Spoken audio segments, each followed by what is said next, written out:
Hi everyone, welcome.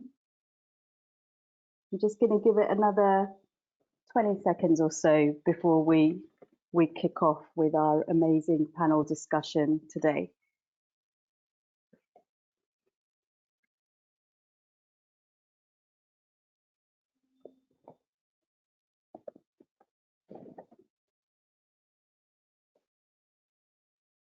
So good afternoon and welcome to United for Global Mental Health COVID-19 and Workplace Mental Health Looking Forward panel discussion today.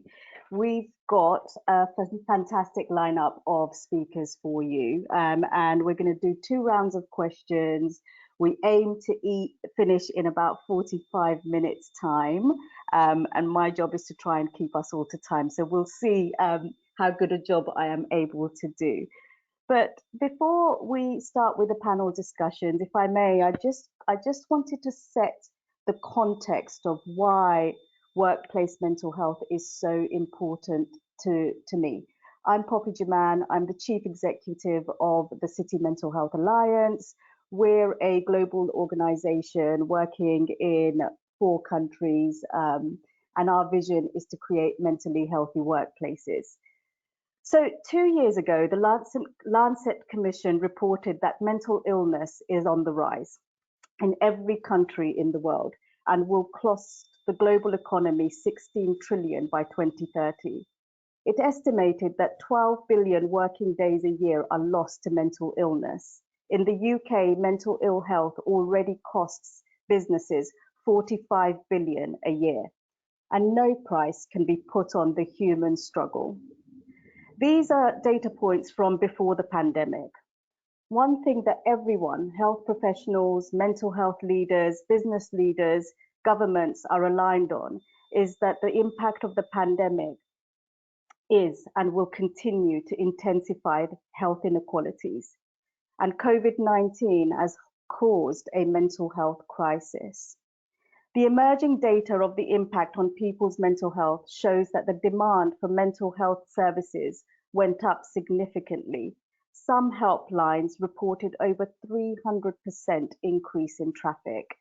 Interestingly, studies on the way people accessed mental health support during lockdown shows that 49% did so through the NHS in the UK, 23% private providers, 16% through charities, and 9% through workplaces. So workplaces play an important role in helping people receive the support they need at an early stage that is vital. Early access supports people reaching crisis point and needing statutory care or NHS services in our country. So workplaces are, in my mind, are part of the health ecosystem. Not only can we help those that work for us, we can also have a huge impact on the wider support society too. We know that after any disaster, up to 40% of the affected population are more likely to experience poor mental health.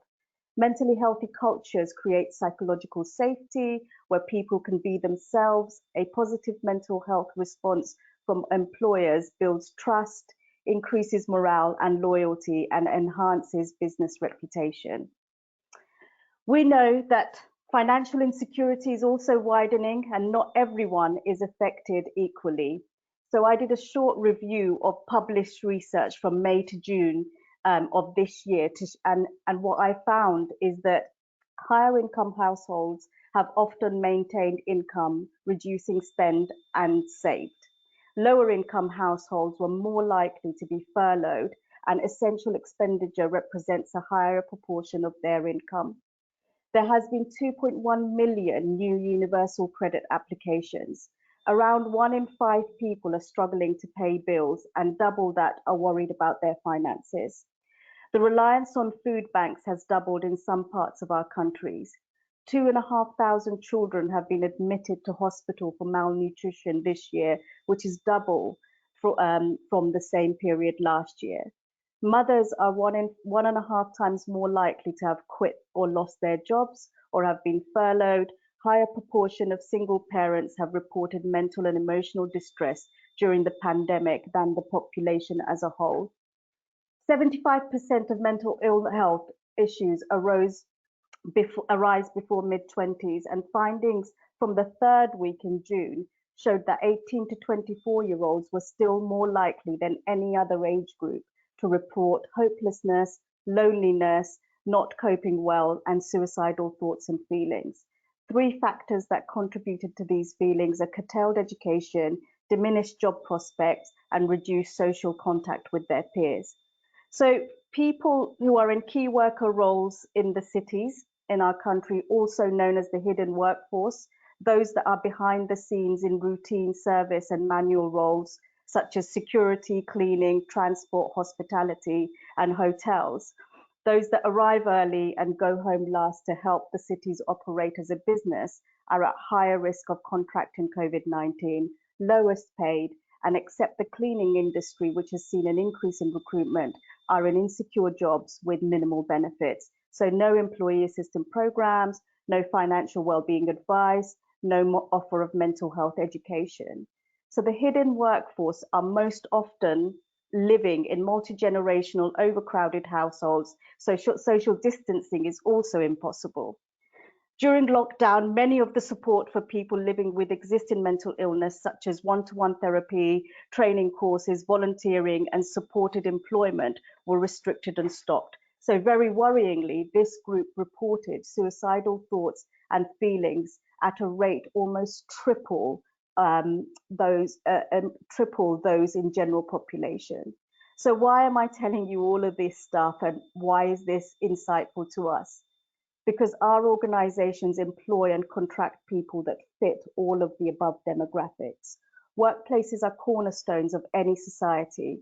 So in planning the next phase of employers, we must be radical and always unrelenting in our high expectations of ourselves and our communities and our organizations. We have to be compassionate and consider the whole picture, and most importantly, apply kindness as we are building back. And I hope that today's next sort of 40 minutes of discussion is going to give you some thoughts and ideas on how we can do that. So to kick off, I'm going to invite Aiysha. Aiysha and I know each other quite well through lots of different work that we have done over the last year or so. Aiysha is the technical officer at WHO. Aiysha, I'm just going to kick off with you to ask, what is the current, I mean, I've given you lots of data points from my context here in the UK, but what is the current evidence showing in relation to mental health and workplace?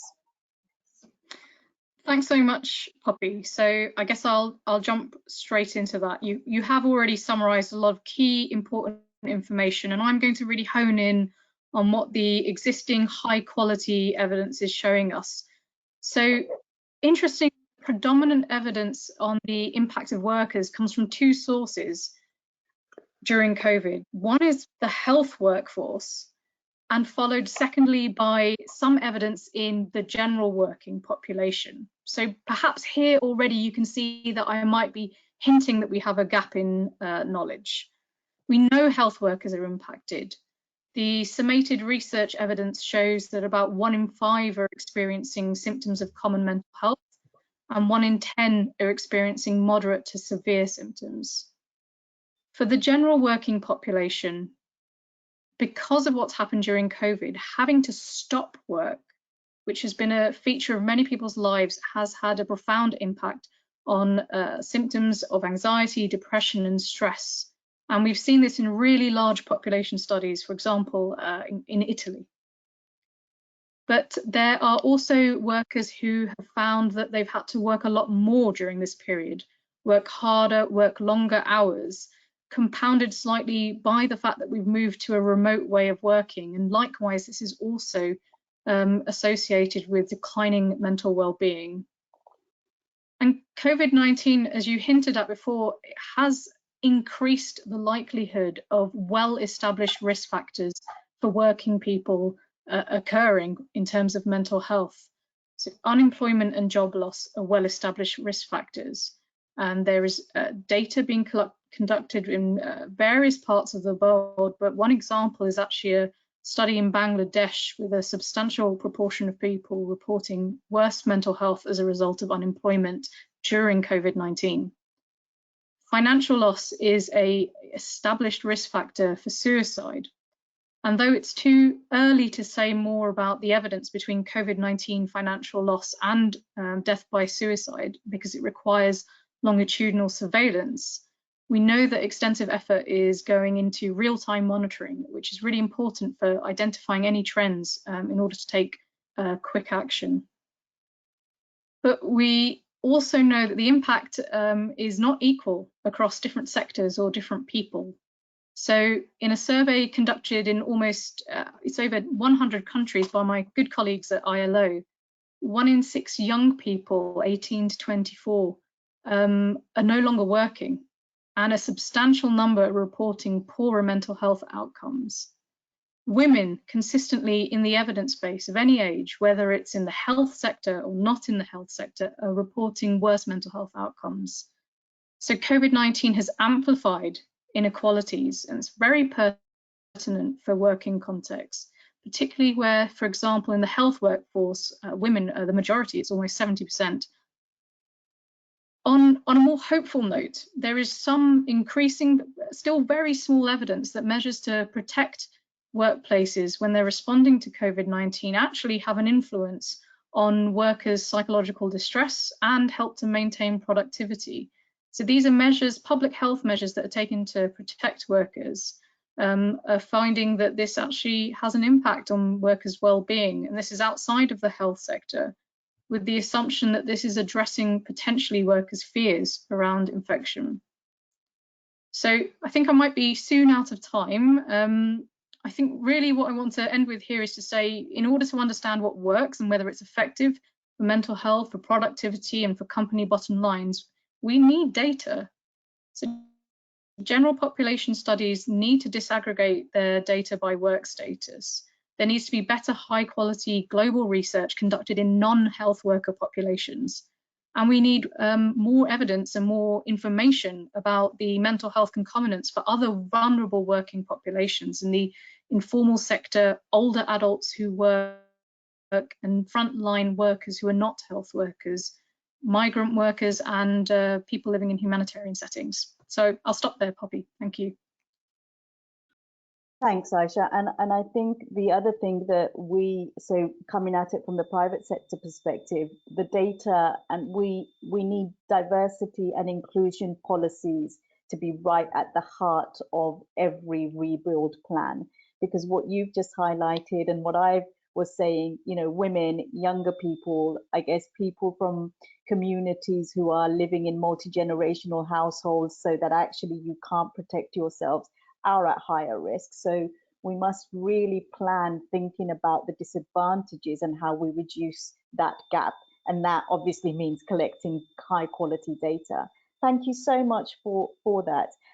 Manal, let me bring you in now. Manal Aziz is Senior Operational Safety and Safety and Health at Specialist at ILO. I'm sorry about getting all my words mixed up there, Manal. But Manal, can I just ask you, what advice have you guys been giving to employers around how to support the mental health of their employees during the pandemic? Thanks so much, Poppy. Thanks for having the ILO in this important discussion. Obviously, the ILO has been focusing a lot on the loss of jobs due to the pandemic, but a key area that the ILO has been leading on is this managing the safety and health issues of workers during the pandemic, but also for the return to work and to be able to return to work to ensure safety and health in general. And the most important thing that we advise, obviously, employers is that safety and health not only includes, prevention of the risk of contagion and other, but also prevention of other risks, including mental health risks and psychosocial factors that may come into play for people during the pandemic, during during quarantine, I mean in lockdown, but also during the phased return to work. Different countries globally are at different phases even now, and different resurgence is coming out, and it varies a lot, and it depends on which sector you work on. So you work on agriculture or construction site or in a manufacturing company, it's not the same kind of possibilities that you can offer to your employees, workers. The formal economy is very different from the informal economy. So there are those of us, for example, that have been lucky to have the possibility to telework, and that comes with its own package of mental health concerns during the pandemic. But then these same people are now quickly asked to go back to work, having established a certain rhythm of work-life balance, etc. That is not easy to come back to work, also with fear and with conditions that, if also your physical environment is not safe yet, this has an impact on mental health. So we look at 10 areas, let's say, or elements, and those would be the environment and equipment. So whether you were teleworking, did you have the right equipment, and did you have the right environment to actually conduct work effectively from home without having more stresses on you? The workload, work pace, work schedule. So this highly depends also on the kind of management that you may have. So some people saw an increase in workload. We're talking differently, obviously, between people who are essential, who are providing essential services during the pandemic, people on the front lines, people behind the scene, people in the healthcare sector, like Aiysha mentioned, but also the services sectors that were all, and different sectors that all of a sudden took on a leadership role. So that where each sector needs to look at its own risk, and that's what we call a risk management for all types of work arrangements and working conditions. We look at issues of violence and harassment. So violence and harassment is a huge element that we've seen in supermarkets, in grocery stores that have run out of products during lockdown. For the healthcare sector, evidently, for people dealing with the dead bodies, for people in emergency services on all different levels have dealt with violence and harassment. We've seen cases of homicide and others. The issue of work-life balance took on a different meaning during the pandemic. People that would have to take care of the elderly, or people had to take care of young children who were at home. Paid help was no longer available and continues to be. Things have changed, so we've sort of fast-tracked forward on what we were already seeing as changes in work arrangements, and suddenly they've become a way of being. We're still unclear, studies are still unclear, you know, what employees, if they have the luxury to decide between working from home or partly from offices, what is really better for productivity, what is better for the person. On the one hand, you're home, there's a certain level of comfort and you can be very productive. On the other hand, there's a loss of that feeling of organization, and it's a different kind of momentum. So different people are looking at that kind of research, but also job security, like was mentioned, is an area we consider, you know, that really affects people's mental health situation, whether they feel they're going to lose their job if they don't just abide and go back to work, even if work is still unsafe, physical distancing or other measures have not been taken into place. Also health promotion prevention issues. So people have started having negative coping behaviors, more drinking, more smoking, more eating, less eating. So these are also factors that are affecting their mental health. Communication, information, and training during this period has been complicated for people who don't have access to technology on all kinds of levels, and obviously social support, psychosocial support. So I won't take more of the time, but there are so many elements we need to look on, and we need to integrate in a comprehensive occupational safety and health management system that employers need to now factor in psychosocial factors when they're building their policies for return to work and for adjusting to the changes in work due to the pandemic. Thanks, Poppy. I hope that answered a little bit that question. Yeah, I mean, I think you absolutely. I mean, I think what I'm hearing in what you've said is, how do we take the remote out of remote working and the new patterns of working that are emerging? And that's just one of the things that sort of stood out to me in terms of how we need to think about the mental health impact of employees. One of the things that I always say to the businesses that we're working with is, it's probably important, it's very important to do a mental health and well-being impact assessment on the new work environment. So instead of it being a risk assessment, actually looking at how can health continue to be created through the new job. So if it is, a family with young children, and if they're really small, actually it seems to have an added advantage because parents wouldn't have spent that time with them. But if there's homeschooling going on and you've got elderly parents to care for and you've got a job, it doesn't feel like you're working from home. It feels like you're living in the office. And now that's the differentiator that we have to make. Let me bring in Emma Jacobs now. Emma is work and careers columnist at the Financial Times. Emma, can you tell us what you've been hearing from the businesses that you've been speaking to? And also, actually, how has your work been impacted in this current climate? Has it been more difficult to engage people, to have these conversations during lockdown? So it'd be really interesting to get both of those perspectives from you. Yeah, it's been really interesting. People are more willing to talk about the kind of personal side of things, because I think even senior managers or chief executives, they're all working from home. You see more of their personal life. There's more of a kind of there's more of a blur between home and work, which is good and bad. And but they seem more open generally. I mean, there's been a lot of people saying, "Oh, is this a new era of empathy? Are we going to get the new empathetic leader?" And I mean, who knows? But I doubt it. And it seems like a nice window of opportunity to try and see what happens and how their kind of understanding of their teams and their workforces can be enhanced in this period. I think that, as Manal and Aiysha were saying, there are so many different aspects to people's working lives that it's very hard to generalize, and the intersection of people's work and family is really, or home if they live on their own, is has played a huge factor in this. And so it's been an opportunity for managers to get to know people's personal setups. If I'm in the same job as someone else, but my home environment, if I work with someone, if I live with someone who's a frontline worker, that's a very different situation to somebody, two parents juggling work and young children, say. So there's lots of different factors. I think that people have gone through different phases of concerns as the pandemic has changed. I mean, different countries, you've seen different countries within companies kind of reacting at different paces, and also as the situation kind of unfolded, after the first few weeks it was an emergency situation, then that kind of became much more, this is it, what do we do from here on? And now we're entering a new phase of kind of semi-return to the workplace for those office workers that have been at home all this time. And I think there is a lot of anxiety about returning to the office. I think that probably those people, retail workers, health workers who've been at work the whole time, will not be that sympathetic to people kind of suddenly getting back on the tube.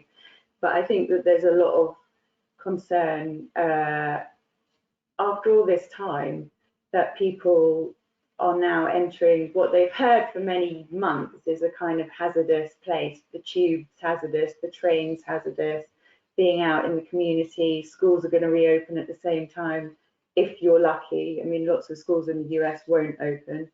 So I think there's a lot of factors that are kind of playing into people's anxieties. But I don't want to be too gloomy about it, because some people have really enjoyed aspects of this and they're very reluctant to give those up. So I think that that's a real concern. Thanks, Emma. And Emma, that's really great. And I think, when you say about some people of the positives of it, so I just quick to one, I was speaking to a partner of a major professional services firm, and they were saying that they have had dinner with their family every night for the first time in something like 8 years. And that is something that they don't want to ever change, because they had no idea what they had been missing out on.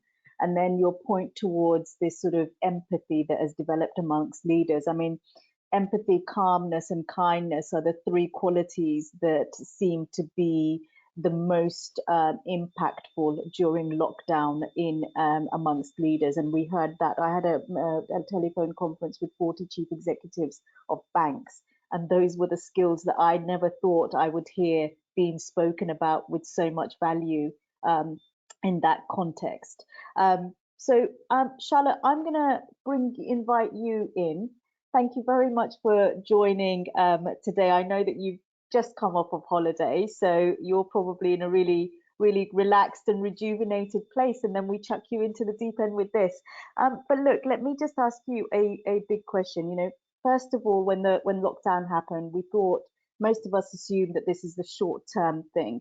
As the pandemic has evolved, the data and knowledge has evolved, we know that actually this is probably going to remain the same in this way for a long time. Salesforce is a global organization. I think, is it over 50,000 people that you employ worldwide?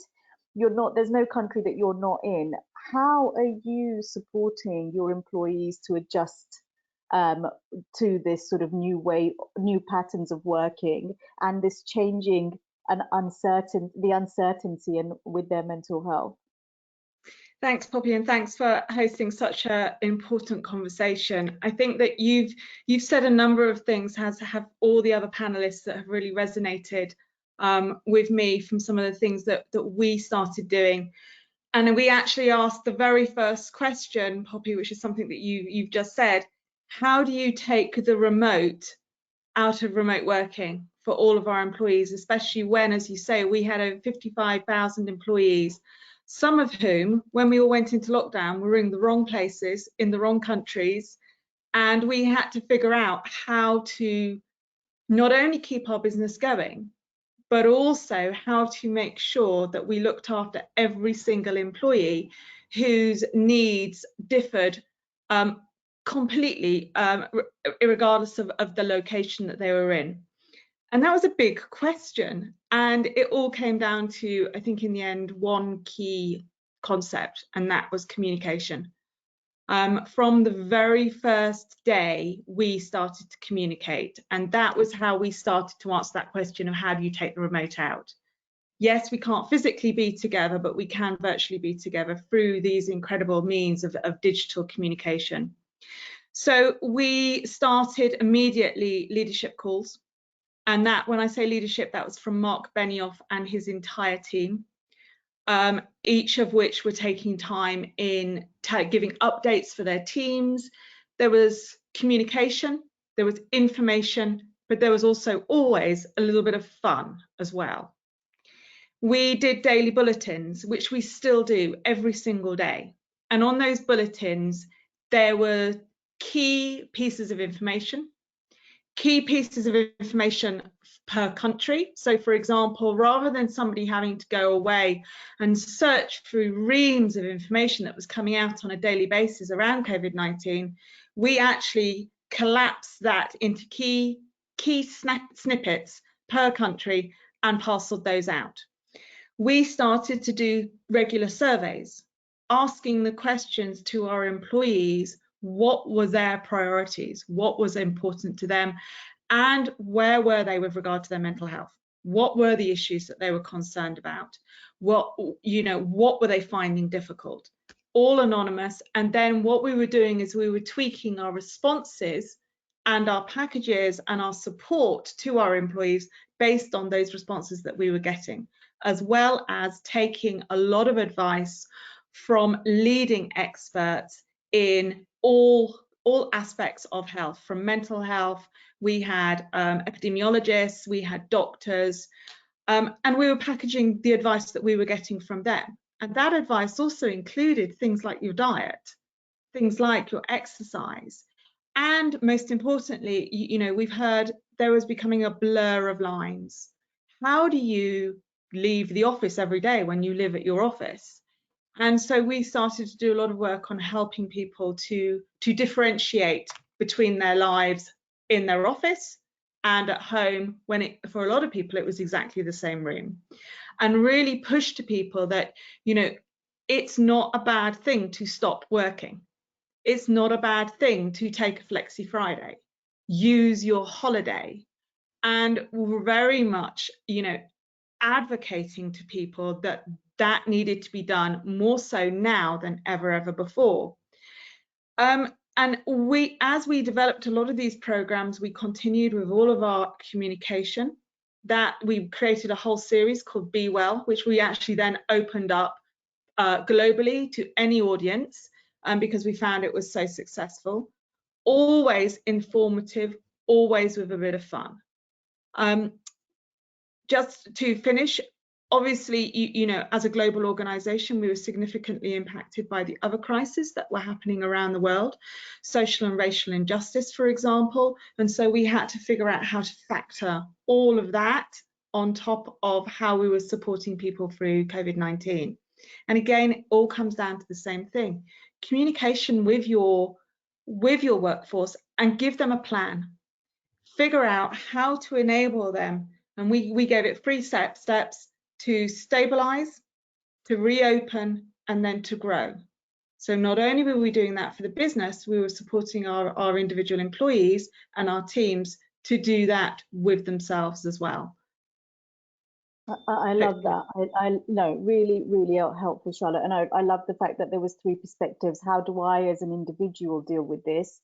And using the same framework, how do I, as a line manager or person responsible for people in the business, and then how do we as a business use that? And I think that's really important, and that consistency. And I'm really glad you raised the issue of the protests around for Black Lives Matter around the world as well, because that had a massive impact in the way businesses operated. So I definitely saw, you know, with the City Mental Health Alliance, we had 4, I think, events just on racism and the triggers that came from both the inequalities of the pandemic hitting certain communities, as well as the triggers by the protests. And that was really, really tough, and still continues to be. But I'm really glad that we're having the discussions. So Aiysha, I'm going to come back to you now and ask you a question, a more optimistic question. You know, what is the future of workplace mental health, and how has the pandemic helped highlight and raise mental health awareness, and if so, how? Thanks, Poppy. I think the completely unmissable disruption to our working lives means that COVID-19 has amplified the need to take care of people who work and people who aspire to work. And I think the rapid adjustments that everybody had to make to adapt to these circumstances, I mean, just wonderfully explained by Charlotte just now with her examples, really has highlighted, I think, the multi-sectoral role that's required to take care of working people's mental health and to ensure that we're all working towards a common agenda for workers' well-being, whether that's feeding into universal health, ensuring social and economic protection, or even understanding the risks and mitigations for the new ways that we're working. So this momentum of awareness and the actions that have taken needs to continue. We are learning a lot during the adversity that is common to all of us right now, but in different ways. And I think this learning needs to be maintained and strengthened. So I think from the perspective of WHO, we are looking towards a global program of activity to secure a mentally healthy future for working people.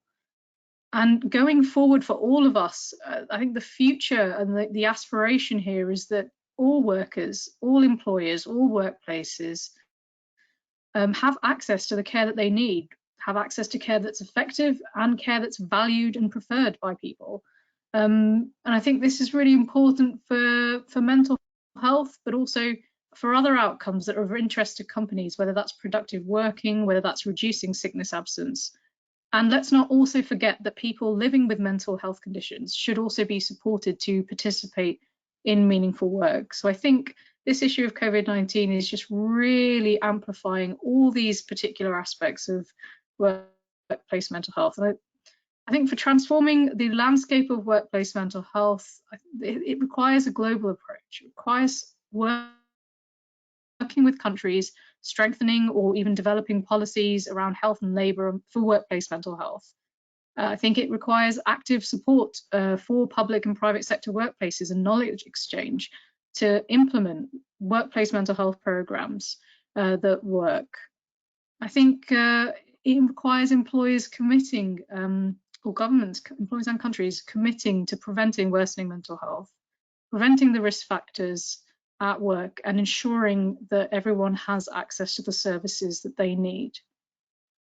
What we're missing now, and what we need to know more about, is the tools that are evidence-based, the tools that are effective, that can be easily employed in workplaces. And that's including for managers and leaders who I think have really, in COVID, this is where there's been a really obvious attention and spotlight on this group, on their ability and capacity to compassionately support workers. And not all managers are trained in how to do that.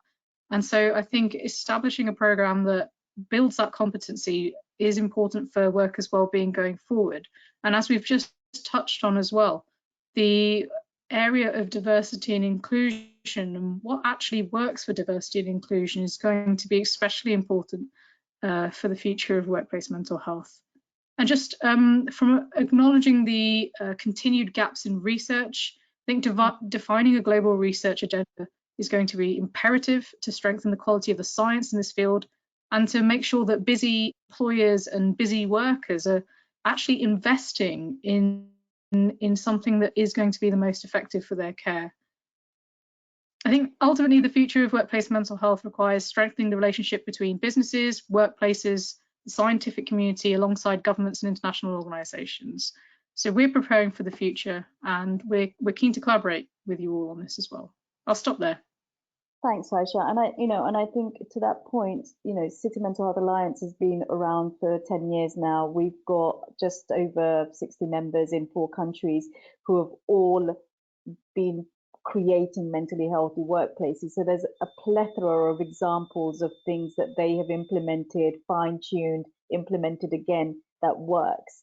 And I guess, how do we work together, like the Salesforce example that Charlotte gave, to write that up and share that with the world? And that's a challenge for us in terms of collaborating and getting good practice out there, and getting insights out there, because not all the scientific evidence is going to be able to done quickly enough, but actually we can share case studies with each other quite quickly.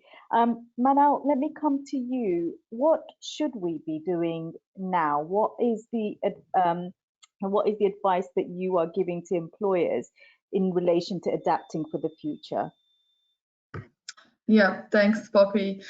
I mean, one, I wouldn't put all the burden on employers. This is, a global emergency, and the world of work had been struggling and continues to struggle to understand what it means to work today, what it means to have a salary, what it means to be productive. So governments have a big role, employers and their organizations as a whole, but also workers and unions.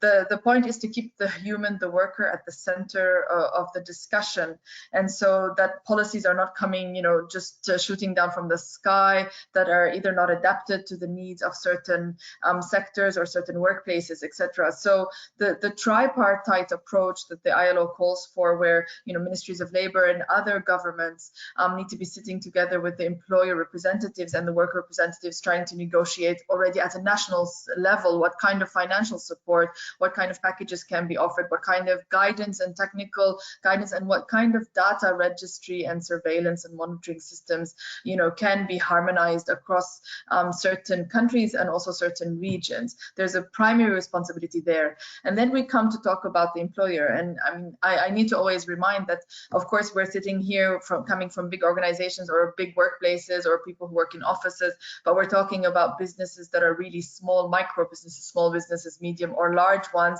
that also will differ in what we can expect them to do during such a crisis, and to stay open. Already, employers in many places were having to close. They were facing the crisis, and so everyone got got hit, and this is a question of prioritizing, of recognition of the value of contribution of each of these workplaces to the economy, and that's why, you know, it's a multi-sectorial approach. Even within the workplace itself, we need to recognize the role of human resources, the role of counselors where they exist, the medical services.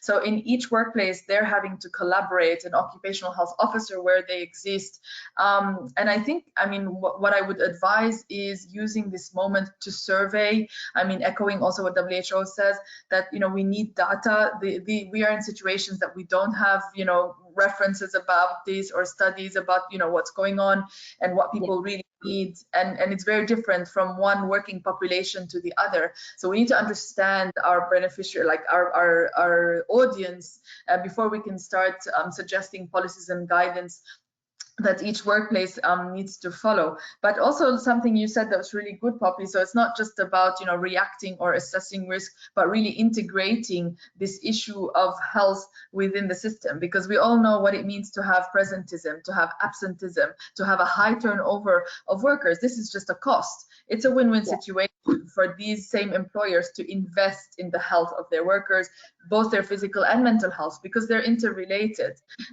to avoid any bad coping habits, to avoid people being absent, to avoid people being in the office but not really working, or being at home and not really working. So for instance, I mean, even at the ILO, people have just been asked to go back, or have they been questioned? Some people want to volunteer, they really feel isolated, want to be back in the premises. Others don't at all. They haven't managed yet to find the balance to move out of the stress of the pandemic into having to get up, be in an office and find support to manage their other responsibilities at home. So we need to be listening. We need to be listening to the worker. This is the long-term, I mean, advice. We can't just have one-sided decisions that will then, you know, hit you back in the face. And this is, for me, I mean, essential for employers to sit on the table with workers, and within a workplace to organize between different, you know, mediators, counselors, OSH officers, human resources, medical service, to understand the complexity of the issue, because we're talking about a medical threat, but we're also talking about the interrelationship with mental health for these workers and their families and beyond. So this is just in a nutshell, I think, how we should thinking for the future as employers, as governments, as workers, and collaborating to the extent. So I think what I'm hearing is that actually what I said right at the beginning is workplaces are part of the health ecosystem, and that is the big change that has happened, where every workplace has to see itself in the future as part of the health ecosystem, which actually wasn't part of a leadership challenge or a leadership narrative. That's not what you get taught when you go to business school, and that is the big change. And I think there is a huge psychological and emotional shift that we need to create to get that. But once you get it, it's amazing, because the opportunities are huge. Look, I'm just going to say to the audience, we were supposed to finish at 45. I did say I was going to try and keep ourselves to time, but I have got two short questions for both Emma and Charlotte. So I'm going to carry on for another 5 minutes. So do please stay with us if you can. Emma, what advice would you give employers planning return to work policies? You're on mute. Sorry. I think as Manal was saying, that to talk to the employees and know and try and understand their needs and requirements. I think there's a lot of assumptions made about the workforce. I've spoken to women, say, who have had very small kids and they've been left completely alone. So then they feel that they're struggling because they're not doing any work, and they feel, you know, I mean, to others that might feel like the ideal, that they're not work, they're being paid to just look after their kids all day. But you know, that made them feel that they were that they were the first ones for the chop, you know, should there be any cuts. Other people have been told, you know, just do the work when you can fit it in.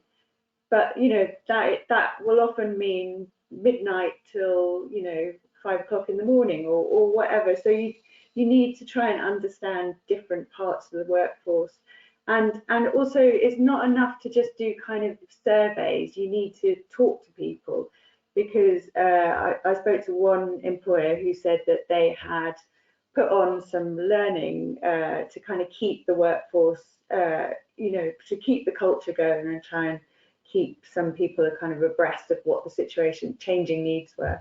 And they said that they discovered that women weren't interested and weren't doing any training. And so their assumption was women don't want any training. But actually, when they talked to women, they were finding that they really wanted the training, but it clashed with homeschooling and that they couldn't find the time. So then they moved the kind of the opportunities around. So it's a kind of combination of talking to people and also having trust in their employees that they want to work, that they don't need to be micromanaged, and they don't, that you need to do more than just say, if you've got a problem, my door is always open. That's the kind of get out of jail free card. You know, that means nothing. You know, people need to be inquisitive about their teams, I think. Thanks, Emma. So, you know, be curious, trust, but don't make any assumptions, I think were the 3 points that I heard there. Charlotte, last coming to you for the final question. What are the benefits of businesses prioritizing this? There's so much to do. Why should mental health be a focus for business leaders and businesses like yours? I think everybody's touched partly on the answers to that already. We talk about building diverse and talented workforces and how important equality is within that. And we've done a huge amount of work around prioritizing equal rights for women, prioritizing equal rights for regardless of preference, regardless of gender, regardless of location. And that has been amazing. But how can we talk about truly equal workforces unless we remove the stigma that's associated with talking about mental health in the workplace? Until we remove that stigma, you don't have true equality. For me, one of the benefits that I've seen over the last sort of 6 months or so is that there is far less of a stigma now associated with having that conversation around mental health. And that workforces have really come to understand that if you have communication, if you have trust, and if you enable people to talk about the things that are concerning themselves, to be truly themselves, and that includes their mental health, then that workforce has truly the ability to be diverse, to be talented. And what we need right now is innovative workforces. We need agile workforces. We don't know what's around the corner. We've got to change the way that we're working. But you know, if you have a workforce that has the ability to feel as though they are able to be themselves, and that includes mental health, then that workforce then has the ability to be what you need them to be right now: innovative, agile, and above all, you know, secure.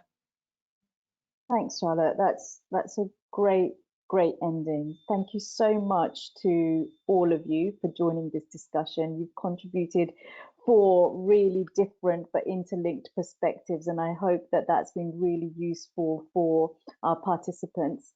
I know that there have been questions that have been submitted. What we are going to agree to do is make sure that we respond to all of those questions, but we're going to do that via email. The notes of this webinar will be written up and, as usual, put on the website. If you've got further questions, then please send an email to COVID-19 seminars@unitedgmh.org. I'm just going to end with 3 points. One, I wouldn't be a mental health ambassador if I didn't. So self-care. Look, every single one of us can take care of our mental health, and we can actually move towards flourishing and thriving even at the most challenging times. So I encourage you to utilize the 5 ways of well-being. It's evidence-based. So stay connected, think about what you're giving, move and take exercise regularly, take notice and be present, keep learning. Those are the 5 things that if we practice at least one of those every day, we build self-resilience, we build our own mental health well-being. And unless we are, you can't drink from an empty cup. So unless we're at well, we can't take care of the people that we love and care for and work with. Number 2, everybody asked the question, how are you during the pandemic? Every Zoom call started with about 6 or 7 minutes of what's going on, how are you? And I have spent my career trying to train employers and managers and leaders to ask the question, how are you? And often you got that whole, well, actually people's emotional well-being isn't my business. That's not a workplace business. We've changed that. And that's one of the culture points that I hope never reverts back. So practice how are you to take care of each other and really hear each other. And the third thing is mental health, or leadership for mental health, really, really, really matters. And that's the one thing that all of our panels have said. Workplaces are a cornerstone of society, and we need every single person, regardless of what position you are in a business, to give mental health your personal leadership so that it is ingrained in the rebuild and we don't have to continue fighting for a place for mental health at the table, because without it there isn't help. Thank you very much, and have an amazing rest of your day. Thanks to all of our panels once again. Thank you. Thanks.